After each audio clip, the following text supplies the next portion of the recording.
This is Azel. He's got frizzy hair, a deep purple hoodie, and we watch as he jams out with his college band. If there's one thing he loves, it's doing this all day. But on this particular afternoon, a message grabs his attention. Exam. Tomorrow. And he hasn't studied a word. In a state of dismay, Azel gets up and shoots an email to the only guy he knows can help. It was an absolute mess. With a tutor helping him out, things slowly began to alleviate for the lost student. That is, until... In a scurry, they then pack things up and relocate elsewhere. Being short on time, will we see Azel make it out of this unscathed? Now, I'd love to say Azel's efforts paid off in stride, or at least he attempted to do something. Instead, giving up on studying, he took a different turn. To cheat. One with a friend of his. After receiving their papers, Azel looks at the one in front of him and, oh boy, he knows nothing. Communicating with his partner in crime, he feels relief at this choice to cheat. Azel continues solving the exam knowing that it was the right decision. He then walks out the lecture hall feeling very confident, but little does he know the consequences of his actions. Azel gets in his car to go back home, and as he leaves the parking lot, he gets a distracting call from an odd number. And before he knew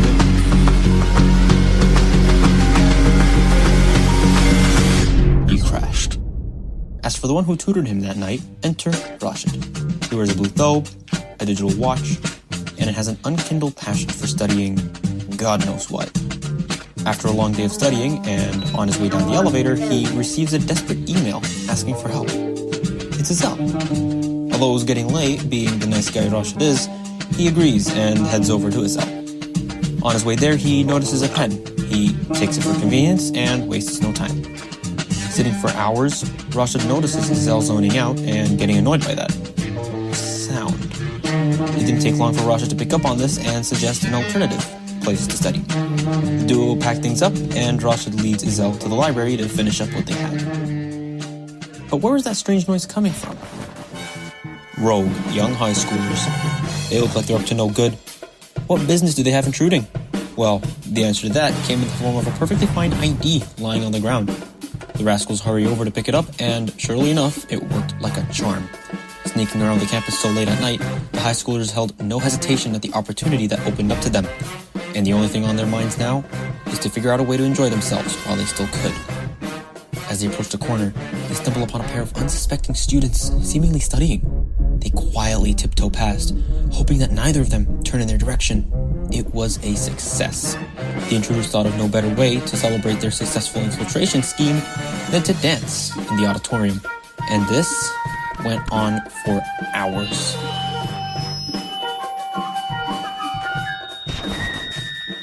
Let's turn to someone of other significance. Enter the bookworm Aya. Half-tucked shirt, accessories all over the place, and always drops her stuff. Another trait about her is the irresistible urge to talk. And talk to people. She gets carried away with it sometimes. It's her thing. Working as a teaching assistant, she goes on her regular exam grading session, lazily giving very generous grades to students. She then decides to, that's right, call up a friend of hers for a quick chat. This seemingly innocent move, however, turned out to be rather problematic. She returns to realize her red pen wasn't there anymore. That's odd. She scours the area, searching for the lost pen. The next day, she returns to the campus, and as if things couldn't get any worse, she opens her bag, fumbles for her ID, only to realize it's not there. Classic Aya. She sends an email to her professor, apologizing for the inconvenience. So she then calls it a day and heads home. But who was the professor she's reporting to? This is Dr. Hassan. He picks up on a notification on his device. What could it be this early in the morning? It was Aya, and he wasn't too happy about the short notice. Although he was really busy that morning, he had no other option but to proctor the upcoming exam Aya was tasked to proctor herself. Getting the papers ready, he gets up and heads to the lecture hall. The very lecture hall Azel had his exam in. Briefing the class on the rules of the exam, Dr. Hassan wastes no time handing out the exam. One by one, the students take a paper, while Azel and his partner in crime watch in anticipation. Once they got their copies, they went straight to work. But like many scandals, this one had its own foil. A student nearby caught on the suspicious behavior going on from the back and informed the doctor just as a heads up. Realizing this dilemma, the professor keeps an eye on the two. Azel continues, being oblivious of the suspicion growing with Dr. Hassan as he walks around the two.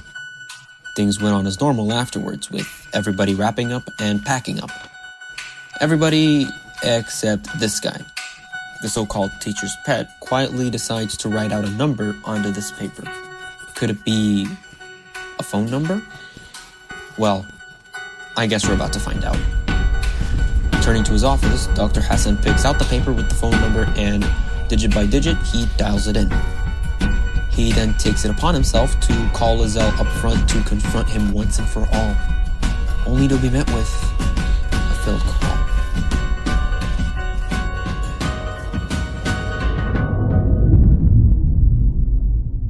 Okay, what now?